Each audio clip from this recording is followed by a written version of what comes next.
Jacob appela ses fils et dit, « Rassemblez-vous, que je vous annonce ce qui vous arrivera dans la suite des temps. Rassemblez-vous et écoutez, fils de Jacob, écoutez Israël, votre père. Ruben, toi mon premier-né, ma force et les prémices de ma vigueur, supérieur en dignité et supérieur en puissance. Bouillonnant comme les eaux, tu n'auras pas la prééminence, car tu es monté sur la couche de ton père, tu l'as souillé, tu es monté sur mon lit. Siméon et Lévi sont frères, leurs armes sont des instruments de violence.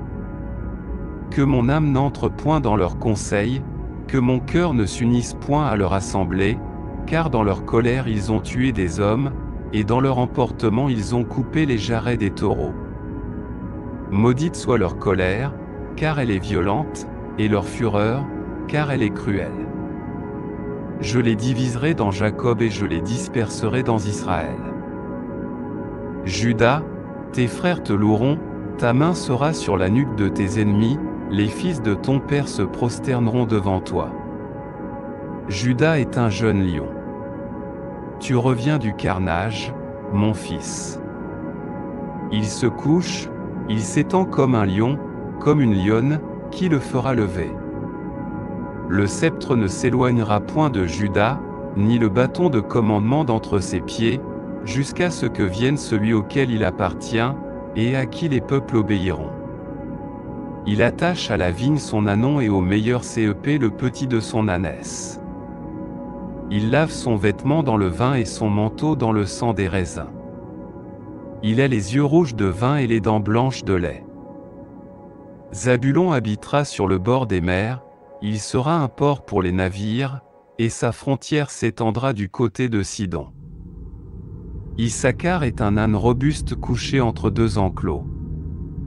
Il voit que le lieu de repos est agréable et que le pays est charmant, il courbe l'épaule sous le fardeau et se soumet à un travail forcé. Dan jugera son peuple comme l'une des tribus d'Israël. Dan sera un serpent sur le chemin, une vipère sur le sentier, qui mord les talons du cheval et fait tomber le cavalier en arrière. J'espère en ton salut, ô Éternel. Gad sera assailli par une troupe, mais lui aussi les assaillira et les poursuivra. Azer produira une nourriture abondante et fournira des mets dignes des rois. Nephtali est une biche légère qui enfante de gracieux faons. Joseph est le rejeton d'un arbre fertile, le rejeton d'un arbre fertile près d'une source, ses branches s'élèvent au-dessus du mur. Les archers l'ont provoqué, ils l'ont attaqué, ils l'ont poursuivi de leur haine.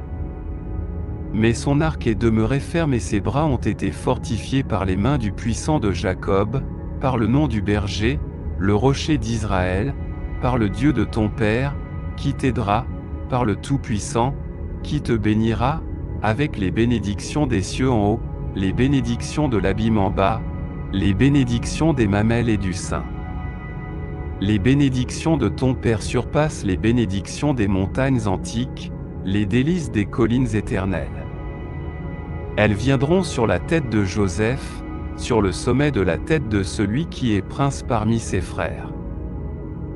Benjamin est un loup qui déchire, au matin, il dévore la proie, et le soir, il partage le butin. Tous ceux-là forment les 12 tribus d'Israël, et c'est ainsi que leur parla leur père, quand il les bénit, chacun avec une bénédiction particulière. Puis il leur donna cet ordre, je vais être réuni à mes pères, enterrez-moi avec eux dans la caverne qui est dans le champ d'Éphron, le Hittite, dans la caverne du champ de Macpéla, en face de Mamré, au pays de Canaan, celle qu'Abraham a achetée avec le champ à Éphron, le Hittite, comme propriété funéraire. Là furent enterrés Abraham et Sarah, son épouse, là furent enterrés Isaac et Rebecca, son épouse, et là j'ai enterré Léa. Le champ et la caverne qui s'y trouvent ont été acquis des Hittites. Lorsque Jacob eut achevé de donner cet ordre à ses fils, il ramena ses pieds sur le lit, expira et fut réuni à ses pères.